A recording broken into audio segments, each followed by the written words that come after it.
Higher, higher, higher, higher, higher, higher. How you guys doing today, family? This is Euphony Mevia Shalom.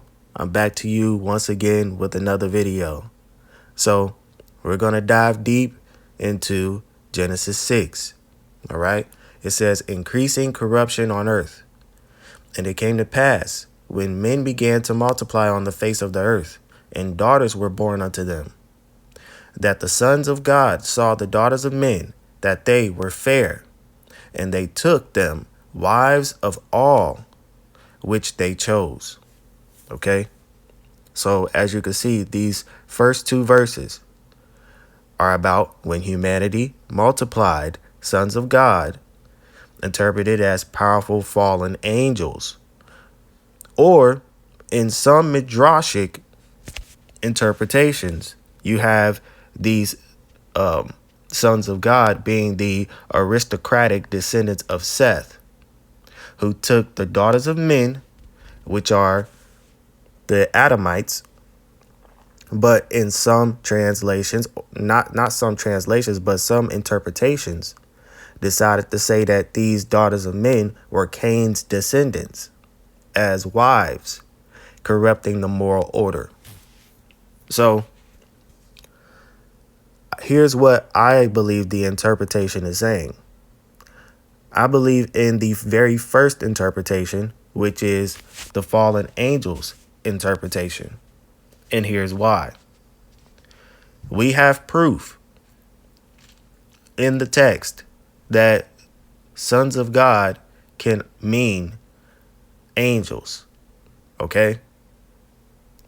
What we don't have proof of is that the sons of God were Seth's descendants, because of what we read in Genesis 5. Now, is Seth's descendants the righteous line of Adam? Yes, they are. But in the context of Genesis 6, when I mean sons of God, I'm talking about the parents of giants. Okay? So a lot of people believe in this whole thing about Cain, right? And how Cain and Seth, also Cain and Abel, came from two different fathers. Cain coming from the serpent, and Abel actually coming from Adam. So here's the thing about it. This does not make sense whatsoever with the story. The reason why is because if you want to take away your interpretation when it comes down to a literal stance and try to do it metaphorically, that's fine. But then again, even in a metaphorical interpretation, it still doesn't make sense. If you are placing sexual intercourse with being fruitful and multiplying, that's different, right? Because when we're talking about the actual fruit that Adam and Eve ate, it's not the same fruit. Okay? It's not the same fruitfulness, because it was actual fruit that grew out of the ground, because the tree from that fruit grew out of the ground. It's the same thing when you take a look at Genesis chapter 2, verse 9. It tells you, and out of the ground made the Lord God to grow every tree that is pleasant to the sight and good for food, the tree of life also in the midst of the garden, and the tree of knowledge of good and evil. So as you can see, the tree of knowledge and the tree of life grew out of the ground before Eve was even thought of. Okay? So the fruit from this tree, you will have to actually ask yourself, how can the fruit from this tree represents sexual intercourse if the serpent or Eve wasn't even in the picture yet? You see? That's something that doesn't even make sense. We're talking about actual objects growing because of the Most High. We're not talking about anything metaphorical. We're not talking about anything that has to deal with sexual intercourse here. So the context of it doesn't make sense about this gene, this serpent gene. And also, I know you can be able to have twins, right? A woman can be able to give birth, right, to twins from two different fathers. But then again, we would have to actually understand that it does not say in Genesis chapter 3 that Eve was pregnant. The only time where we get to see a glimpse of Eve being pregnant with a baby is her conceiving after Adam knew her. That was the only time Eve was being knowed by somebody. Okay? And we can see this in Genesis 4. It clearly says, and Adam knew Eve, his wife, and she conceived and bare Cain, and said, I have gotten a man from the Most High. So if she got a man from the Most High, then how in the world can she get a man from the serpent? The serpent is not the Most High. So that doesn't make any sense. They'll tell you that the gene of the serpent is the reason why Cain was ungodly. But we could see right now, based off of just the scriptures that I've read alone, we could see that that just doesn't even make sense when it comes to context. And she again bare his brother, Salakia, Abel. And Abel was a keeper of sheep, but Cain was a tiller of the ground. So if Cain had his father's position, then how in the world could Cain not be Adam's son? If Eve was hoping for Cain to put a rest on Adam's curse by being a tiller of the ground, then how can Cain be a descendant of the serpent? That makes no sense. And a lot of people believe, right, in this theory, which is fine, but I'm showing you why I don't believe it, right? You can believe whatever you want to believe, right? I'm just showing you, based off of verses and context, why I don't believe in that theory. Okay? And we could be able to see here in verse 9 that there are two trees, right? There are two types of trees, let's just say that are in the midst of the garden. Now, can these two types of trees actually grow together, right? As one big old tree? One side is for the knowledge of good and evil, and the other side is for the tree is for life, right? It could be, because there is something called inoculation when it comes down to tree growth. So we can do that, right? It is possible.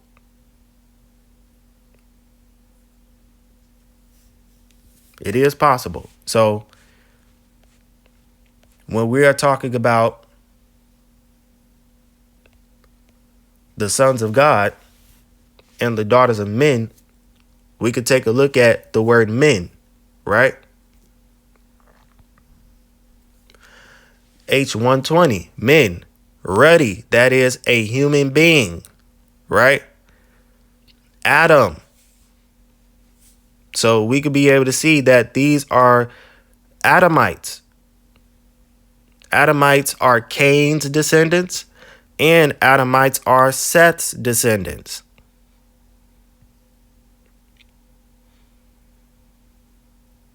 Even though Cain's descendants were disregarded in Genesis chapter 5 because they were exiled, meaning that they were hidden from God's sight. Cain still came from Adam and Eve.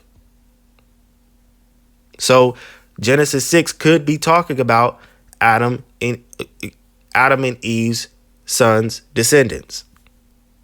Genesis 6 could be talking about Cain's descendants as well as Seth's descendants when it comes down to the daughters of men. So, with that understanding, right, we could be able to take a look at Job chapter 1, verse 6, right? And it says, Satan allowed to test Job. Now there was a day when the sons of God came to present themselves before the Most High, and Satan came also among them. We could see it again in Job chapter 2, verse 1. Again, there was a day when the sons of God came to present themselves before the Most High, and Satan came also among them to present himself before the Most High. So, as you can see, this is a heavenly council. You see what I'm saying? This is a heavenly council talking about one person, Job.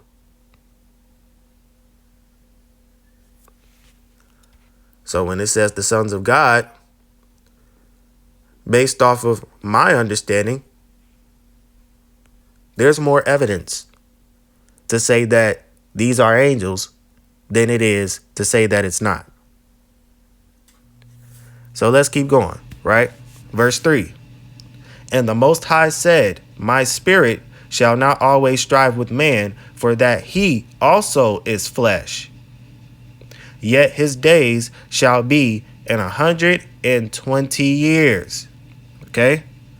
So the Most High declares that humanity is fundamentally physical, flesh, and their moral corruption, striving/erring, cannot continue indefinitely. Okay? Setting a limit on their lifespan. So the Most High is like, look, this whole mixing, man can't be able to live like this because man is too violent. They're too violent right now. They're all over the place right now. I don't want man to live knowing that this can happen all across the earth. And there's no righteousness whatsoever in anybody. So he limits the years that man can live. Let's go to verse 4. There were giants in the earth in those days.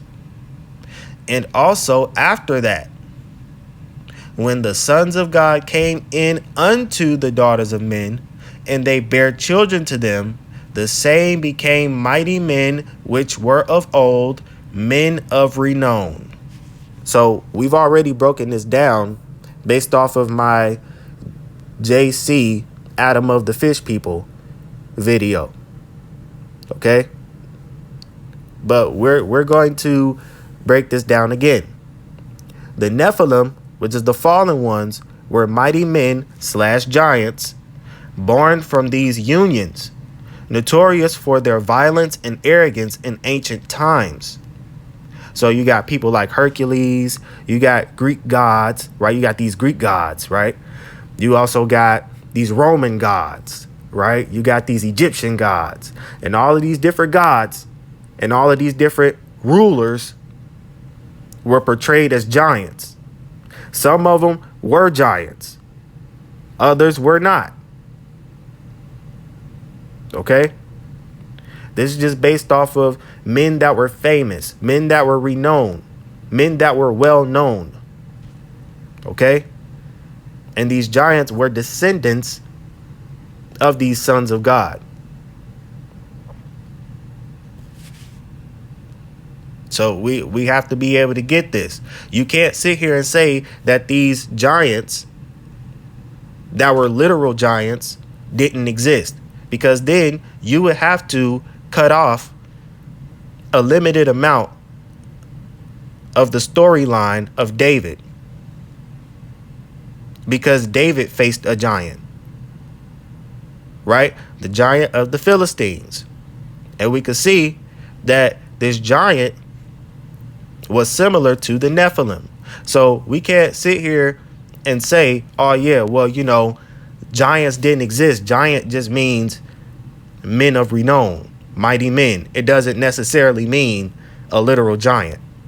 Well, if that's the case, then the story of David and how David defeated Goliath, that has to be reinterpreted. Good luck doing that.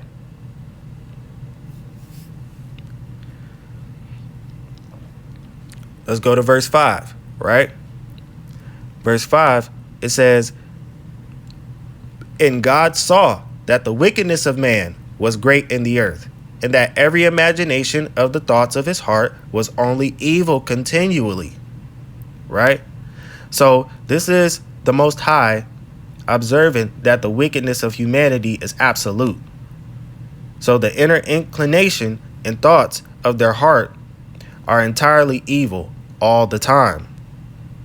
So the Most High is looking at everybody's heart, and he's like, look, man, you guys are evil.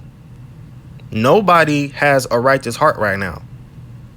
Because if it was balanced, even if there was slightly a little bit of people, right? A small population of people that had a righteous heart, he would definitely have some hope.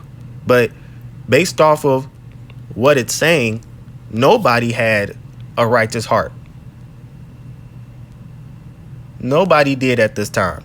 So let's keep going, right? It says in verse 6, "And it repented the Most High that he had made man on the earth, and it grieved him at his heart." Okay?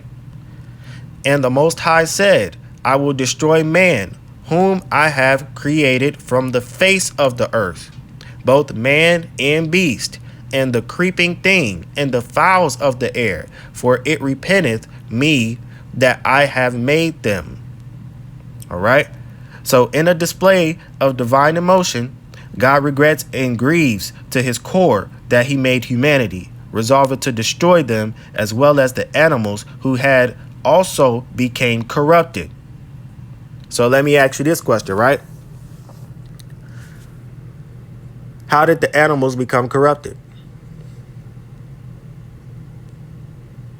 We got to take a look at bestiality, right? Having sexual intercourse with animals. This is the reason why it's a part of the law. The Most High doesn't put anything in the law that he has not seen himself. It's like me, right? I don't know what to do and what not to do based off of the things that I don't experience, or based off of the things that I haven't seen before. You see what I'm saying? So the Most High sees this and he says the animals got to go too. Now, it says in verse 8, "But Noah found grace in the eyes of the Most High." So out of all of the evil hearts on earth, Noah's heart was righteous. And God found grace in Noah's eyes, right? Noah finds favor in God's eyes, right? Providing a glimmer of hope and setting up a remnant theology, the idea that not all will perish. So we got to understand this. Verse 9, "These are the generations of Noah. Noah was a just man and perfect in his generations, and Noah walked with God." Okay? Now, this is about Noah being described as righteous and blameless in his generation, a stark contrast to his contemporaries who were morally bankrupt. So once again, right, we are talking about Noah being the only righteous one and having a righteous heart versus everybody else on earth right now. So let's keep going. And Noah begot 3 sons, Shem, Ham, and Japheth. Okay. The earth also was corrupt before God, and the earth was filled with violence. And God looked upon the earth, and behold, it was corrupt, for all flesh had corrupted his way upon the earth. The earth is described as utterly ruined, all right? Filled with violence. This includes theft and sexual immorality, y'all, prompting God to decide on the flood. So when I told you guys about the animals being corrupted based off of sexual intercourse, then obviously this is about sexual immorality. All right. This is nasty work at hand. So in verse 13, it says, and God said unto Noah, the end of all flesh is come before me, for the earth is filled with violence through them. And behold, I will destroy them with the earth. Make thee an ark of gopher wood. Rooms shall you make in the ark, and shall pitch it within and without with pitch. As we are able to see based off of evidence, gopher wood is in Florida. And this is the fashion which you shall make it of. The length of the ark shall be 300 cubits, the breadth of it 50 cubits, and the height of it 30 cubits. It says, a window shall you make to the ark, and in a cubit shall you finish it above, and the door of the ark shall you set in the side thereof. With lower, second, and third stories shall you make it. So this ark had 3 stories. It's like a house, right? Except this house is very, very long as far as horizontally, right? And throughout this horizontal long house, you got 3 stories. Okay, you got 3 levels. It's like an apartment building, and you got the first floor, the second floor, and the third floor, which is interesting, right? So it says, a window shall you make, right? This is verse 16. I'm gonna reread it. A window shall you make to the ark, and in a cubit shall you finish it above, and the door of the ark shall you set in the side thereof. With lower, second, and third stories shall you make it.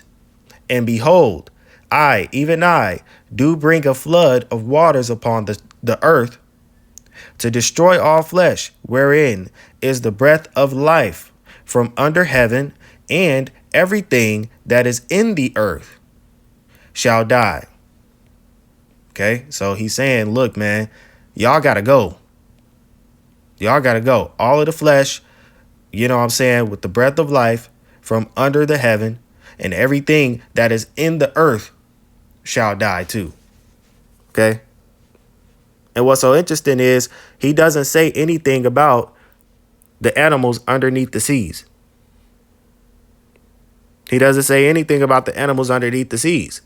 He says everything that is in the earth. Because he's very specific. Because in his law, in Exodus 20, we see he says, don't worship anything that is in the stars, that is in the earth, or that is underneath the earth in the seas, right? But here, he doesn't say that he was going to destroy anything underneath the seas. So that's very interesting to look out for.